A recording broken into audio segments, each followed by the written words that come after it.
Guys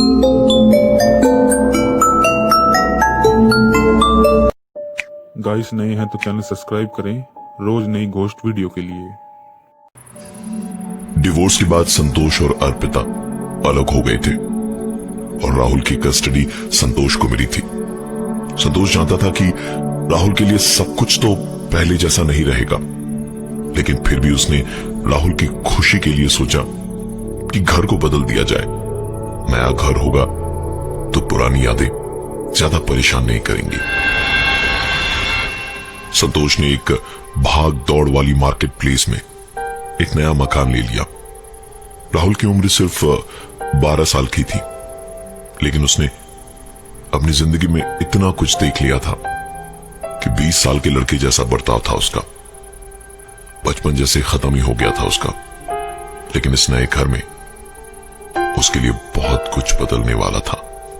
शायद बहुत कुछ देखना अभी बाकी था उसके लिए। उस घर में पहली रात राहुल सो नहीं पाया। जैसे ही उसकी आंख लगी, उसे ऐसा लगा जैसे कोई उसके पास ही बैठा है और उसे घूरे जा रहा है। एक दो बार सांसों की आवाज भी आई।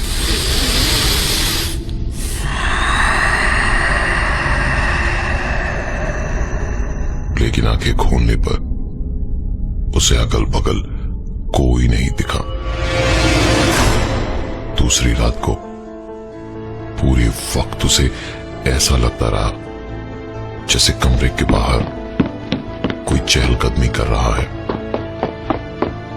उसे लगा कि शायद उसके डैड यानी कि संतोष टहल रहे होंगे, लेकिन दरवाजा खोला तो बाहर कोई नहीं था। दरवाजा बंद करके राहुल सो गया, लेकिन रात भर एक अजीब सी बेचैनी के चलते वो सो नहीं पाया। कभी बेहद गर्मी तो कभी बेहद सर्दी लग रही थी उसे। एसी बंद करके खिड़की खोल के सोने की सोची तो रात भर हवाएं खिड़की पर एक अजीब सी आवाज करती रही।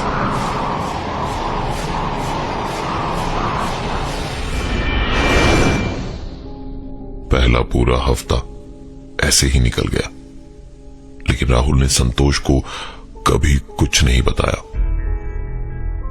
रविवार का दिन था। छत पे बंद पड़े स्टोर रूम की साफ सफाई का दिन तय हुआ था बापीटे में। स्टोर रूम के दरवाजे पर पुराना जंग लगा हुआ ताला लटका था। एक बार संतोष के जोर से हथौड़ी मारने पे ही ताला टूट के गिर पड़ा। वो पुराना दरवाजा बड़ी जोर की लंबी सी चरमराने की आवाज के साथ खुला तो पूरे कमरे में सिर्फ धूल की मोटी सी परत थी और मकड़ी के जाले दिखाई दे रहे थे। सारे सामान को दोनों ने टालमटोल करना शुरू किया तो थोड़ी ही देर में राहुल की आवाज आई, डैडी। संतोष ने पलट के देखा तो एक पूरा सजा हुआ औजा बोर्ड था, जिसके कोनों में बुझी हुई मोमबत्तियां लगी हुई थी। एक पुराना तांबे का सिक्का बीच में रखा था और देख के ऐसा लग रहा था जैसे किसी ने प्लानचेट को बीच में ही अधूरा छोड़ के बोर्ड को वहीं रख दिया हो। संतोष ने राहुल से औजा बोर्ड छीन लिया और कहा, कुछ नहीं बेटा, पुराना कबाड़ है, लाओ इधर दो, मैं इसे फेंक के आता हूं। इतना कह के हड़बड़ाता हुआ संतोष वहां से निकल गया और बाहर जल्दी से उसे फेंक कर वापस छत पे आया तो स्टोर रूम के बाहर से ही उसने सुना, पापा जरूर डर गए होंगे वो देख के, है ना? संतोष एक झटके से अंदर घुसा और कहा, तो ये सब तुम्हारी। लेकिन अपनी बात पूरी भी नहीं कर पाया संतोष, क्योंकि अंदर राहुल था ही नहीं। संतोष अंदर कमरे में झांक ही रहा था कि पीछे से किसी ने उसकी पीठ पे धीमे से मार के कहा, धप्पा। अच्छा बेटा, अपने बाप को ही डराने चला है तू। चल तू यहां देख क्या क्या कबाड़ और जमा है, मैं नीचे दोपहर का खाना बना लेता हूं। संतोष नीचे किचन में जाकर फ्रिज से सब्जियां निकाल के धोने गया तो उसने देखा कि राहुल वीडियो गेम खेल रहा था। संतोष ने उससे कुछ नहीं कहा। किचन में खाने की ही तैयारी करते करते बाहर से राहुल की आवाज आई, मैं बाहर खेलने जा रहा हूं, खाना बन जाए तो बुला लीजिएगा। संतोष ने भी सोचा, अच्छा है, बाहर बच्चों के साथ खेलेगा, 2-4 लोगों से मिलेगा तो उसका मन लगा रहेगा। तकरीबन 1.5 घंटे के बाद जब खाना बन गया तो घर के मेन गेट पे पहुंच के संतोष ने आवाज लगाई, राहुल राहुल। 2-4 बार आवाजें और लगाई थी कि छत वाले स्टोर रूम से दरवाजे पर जोर जोर से थपथपाने की आवाजें आने लगी।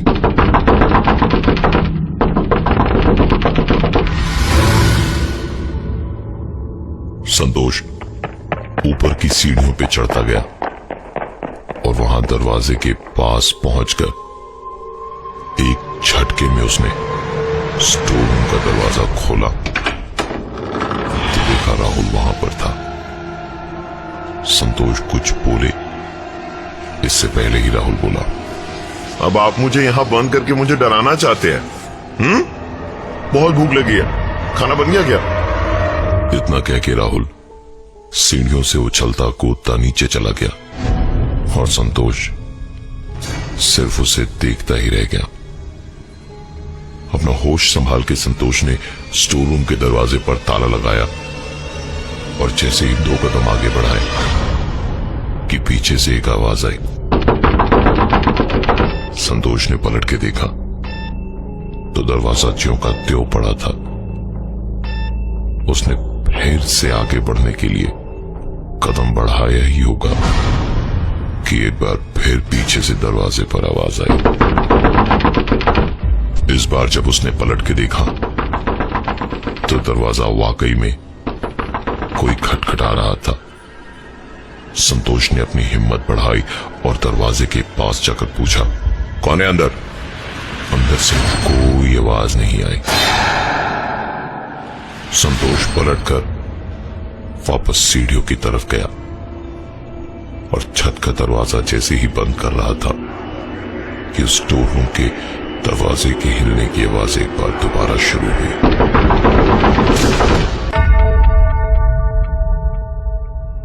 रात को जब संतोष सो रहा था तो वो राहुल की आवाज से जागा। पापा, पापा सुनो ना पापा, मेरे कमरे में कोई है पापा। संतोष एकदम से हड़बड़ाता हुआ नींद से उठा। उठकर उसने लाइट जलाई तो देखा राहुल वहां नहीं था। संतोष तुरंत कमरे से बाहर निकला और राहुल के कमरे की लाइट जलाई। राहुल वहां भी नहीं था। पूरा घर छान मारने के बाद संतोष को छत से आती हुई एक आवाज सुनाई दी। दौड़ के संतोष छत पे पहुंचा तो देखा राहुल स्टोर रूम के दरवाजे के सामने बैठा था। संतोष उसके पास गया और कहा, राहुल यहां क्यों बैठा है? कौन था तेरे कमरे में? राहुल ऐसे वहां बैठा था जैसे संतोष वहां था ही नहीं, जैसे उसने कुछ सुना ही नहीं। संतोष उसके और करीब गया और बोला, राहुल बेटा क्या हुआ? चल देख मैं आ गया हूं ना, चल नीचे चल। राहुल को उठा के जैसे ही संतोष नीचे जाने को हुआ, राहुल ने छत से संतोष से अपना हाथ छुड़ाया और वापस उस स्टोर रूम के दरवाजे के सामने जाकर बैठ गया। किसी तरह बार बार बोलकर और समझाकर राहुल को नीचे लाया संतोष। उसे लगा कि नींद में चल के शायद राहुल वहां चला गया हो, लेकिन अगली रात जब संतोष पानी पीने उठा तो उसने सोचा कि एक बार राहुल का कमरा भी देख ले। कमरे में झांका तो राहुल वहां नहीं था। संतोष तुरंत भागकर छत में गया, फिर से उस स्टोर रूम के दरवाजे के ठीक सामने बैठा था। अगले दिन संतोष ने अपनी ऑफिस से छुट्टी ली और दिन भर राहुल के साथ रहा। सारा दिन आराम से निकल गया।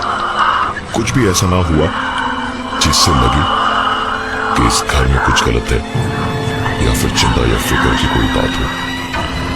संतोष ने रात को राहुल को अपने साथ अपने ही कमरे में सुलाया। राहुल को थोड़ी देर में ही नींद आ गई, पर संतोष की आंखों से नींद गायब थी। थोड़ी ही देर में संतोष ने देखा कि राहुल नींद में दरवाजे की कुंडी को खोल रहा था।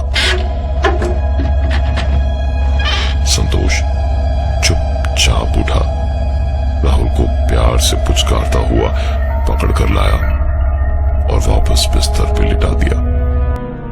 और फिर दरवाजे से बाहर निकलकर दरवाजे को बंद किया और बाहर से कुंडी लगाकर पूरे घर की बत्तियां जला के छत पे गया। वहां जाकर स्टोर रूम के सामने खड़ा होकर संतोष न जाने किस चीज का इंतजार कर रहा था कि तभी किसी ने पीछे से उसकी पीठ पर हाथ रखा और कहा, डैडी। संतोष ने पलट के देखा, राहुल वहीं खड़ा था। उसने राहुल को पकड़ा और सीढ़ियों से नीचे लेकर आने लगा। नीचे आकर देखा, दरवाजे पर कुंडी अभी भी लगी हुई थी और कमरे के अंदर से किसी बच्चे के रोने की आवाज आ रही थी। कमरे की कुंडी खोलकर अंदर देखा तो बिस्तर के पास एक कोने में बैठा राहुल रो रहा था। संतोष तुरंत पीछे पलटा तो जिस राहुल को छत से लेकर वो नीचे आया था वो वहां मौजूद नहीं था। संतोष घबराहट और डर दोनों महसूस कर रहा था, लेकिन उससे कहीं ज्यादा फिक्र उसे अपने बेटे राहुल की थी। वो राहुल के पास गया और उसे गले लगाकर रोते हुए बोला, मुझे कुछ समझ नहीं आ रहा ये सब क्या हो रहा है। मैं तुझे अपने साथ खुश देखना चाहता हूं और इस घर में खुशी का कोई आता पता ही नहीं है। तू असली है या नकली है समझ नहीं आ रहा मुझे। मैं क्या करूं, मुझे कुछ समझ नहीं आ रहा। तुझे बताना राहुल, मैं क्या करूं बेटे, मैं क्या करूं, मैं क्या करूं।